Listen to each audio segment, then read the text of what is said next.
Hello viewers, I Sushant welcome you all to class 10 Political Science chapter 2. The second chapter it is Federalism.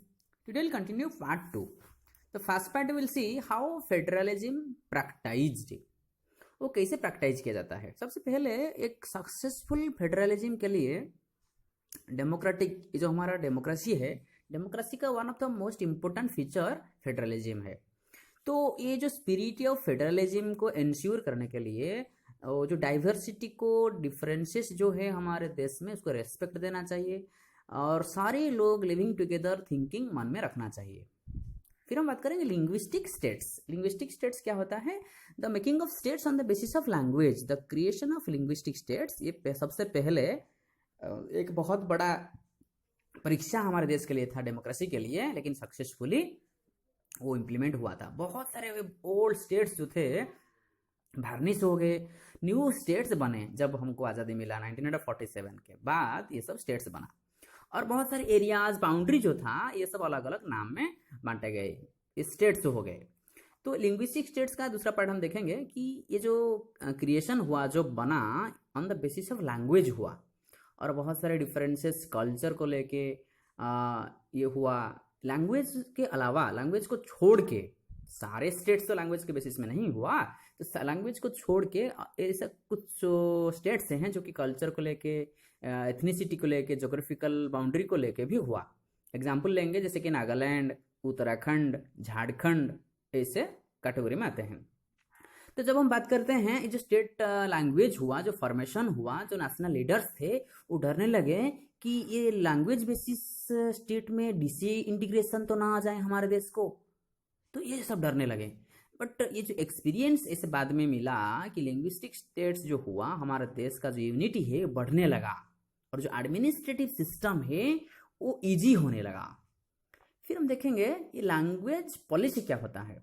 ये हमारे democracy का second test था Indian federation के ऊपर। तो constitution भी ये जो बताया, लेकिन कॉन्स्टिट्यूशन कोई भी एक लैंग्वेज को नेशनल लैंग्वेज का स्टेटस नहीं दिया। हिंदी को सिर्फ बताया गया था ऑफिशियल लैंग्वेज। हिंदी सिर्फ हमारे देश में अप्रोक्सीमेटली 40% लोग ही बातचीत करते थे। हम बाद में लिस्ट में देखेंगे अपडेट का। तो ये बहुत सारे लैंग्वेज के लिए एक सेफगार्ड जैसा था कि सबसे ज़्यादा लोग 40% लोग हिंदी में बातचीत करते थे।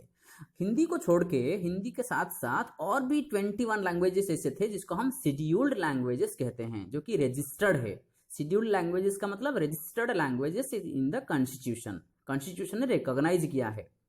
तो बहुत सारे स्टेट का अपना अपना ऑफिशियल लैंग्वेजेस भी होता है स्टेट को लेके। तो ये जो लैंग्वेज पॉलिसी का कॉन्स्टिट्यूशन ने उससे पहले लैंग्वेज इंग्लिश को जो ऑफिशियल लैंग्वेज बनाया गया था कॉन्स्टिट्यूशन के द्वारा, the use of English for official purposes ये स्टॉप हो गया। कब से? 1965 से।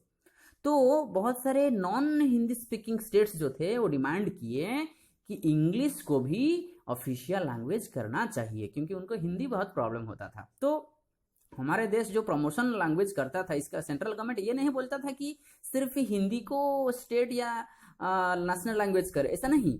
ये जब एक फ्लेक्सिबिलिटी दिखाया कि पॉलिटिकल लीडर्स वो होपफुली वो ऐसे सोच रहे थे कि श्रीलंका में जैसे खराब सिचुएशन हुआ था लैंग्वेजेस को लेके, हमारे देश में इसे तो ना हो जाए, तो फिर इंग्लिश और हिंदी दोनों को ऑफिशियल लैंग्वेज रखा गया। तो शेड्यूल लैंग्वेजेस हम थोड़ी देर से पहले बात कर रहे थे कि सबसे पहले आप ध्यान दे सकते हैं ये सब लैंग्वेज लिस्ट है 43.63 अपडेटेड जो है, ये ऑफिशियल लैंग्वेज का जो लिस्ट बनाया गया है या शेड्यूल लैंग्वेजेस का जो लिस्ट बनाया गया है।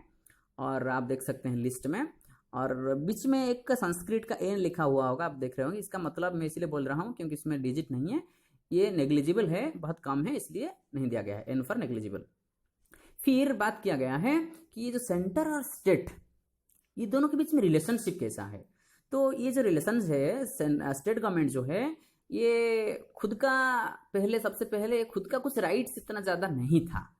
तो ये जो राइट्स नहीं था, जो सेंटर में रूल कर रहे थे, जो सेंट्रल गवर्नमेंट था, जो भी पार्टी था, उस पार्टी ये फोकस करता था स्टेट गवर्नमेंट को, उसके ऊपर रूल करता था, कब्जा करता था। लेकिन ये जब 1990 के बाद ये चेंजेस हुआ। ये जो पीरियड आया, रीजनल पॉलिटिकल पार्टी थे बहुत सारे कंट्री में, वो सब उभरे, वो सब एनर्जाइज हुए।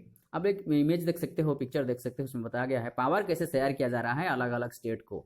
ये जो पावर शेयर करते हैं वो सेंट्रल गवर्नमेंट है, बाकी जो सब कतार में खड़े हैं, लंबे लाइन में खड़े हैं, सब स्टेट्स हैं। फिर हम बात करेंगे, वही कंटिन्यू करेंगे सेंट्रल स्टेट रिलेशन का। कोalition गवर्नमेंट क्या होता है? जब एक पॉलिटिकल पार्टी, उनको मेजोरिटी नहीं मिलता है, मेजोरिटी वोट्स नहीं मिलता है, तो वो पार्टी क्या करते हैं, और कुछ पार्टी का, और कुछ पॉलिटिकल पार्टी का मदद लेते हैं और ये इकट्ठा होके अलायंस बना के वो मेजोरिटी लेते हैं और गवर्नमेंट बनाते हैं।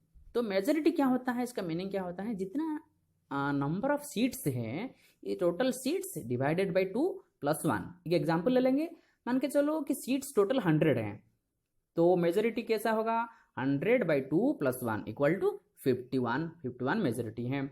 तो ये कोalition गवर्नमेंट देखो, एक पिक्चर दिया गया है, इसमें बहुत सारे अलग अलग पार्टी का पॉलिटिकल सिंबल्स सब है, कहीं कहीं जगह में पॉलिटिकल लीडर्स को भी कार्टून किया गया है, देख सकते हो आप।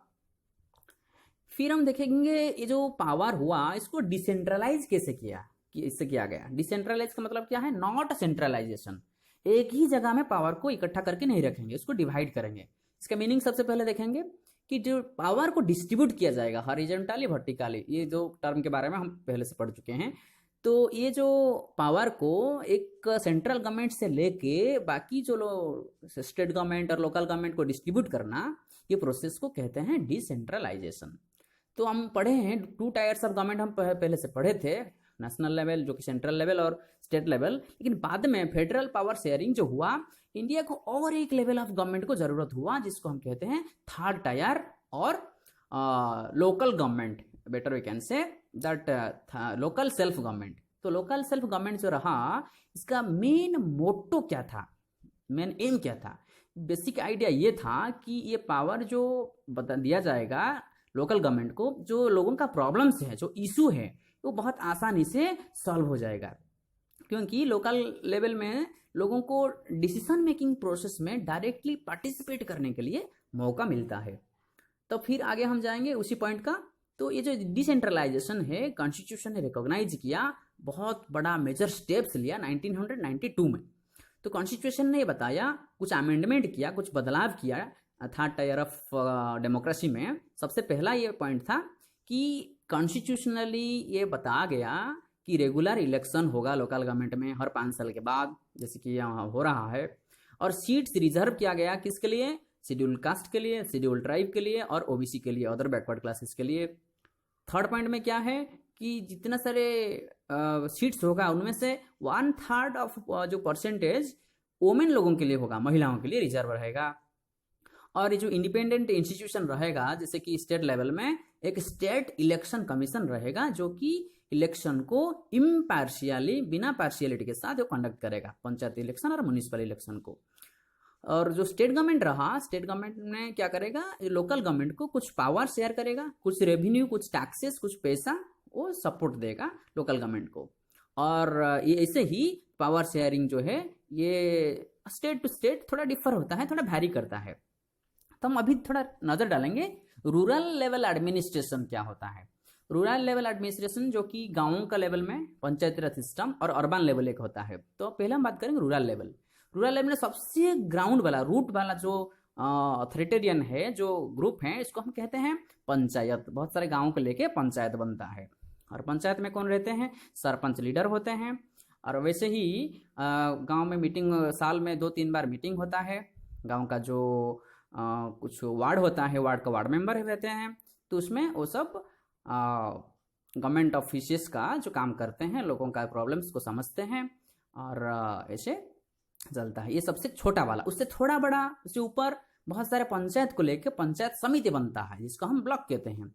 उसका लीडर कौन है, वो समिति मेंबर, समिति सभ्य, कोई भी कहते हैं समिति मेंबर। तो वैसे ही पंचायत समिति का मेंबर्स बहुत सारे गाँवों को सुपरवाइज करता है। द टॉप 1 लोकल लेवल का जो टॉप लेवल में है, वो है जिला परिषद, डिस्ट्रिक्ट लेवल का। उनका हेड कौन होते हैं, जिला परिषद।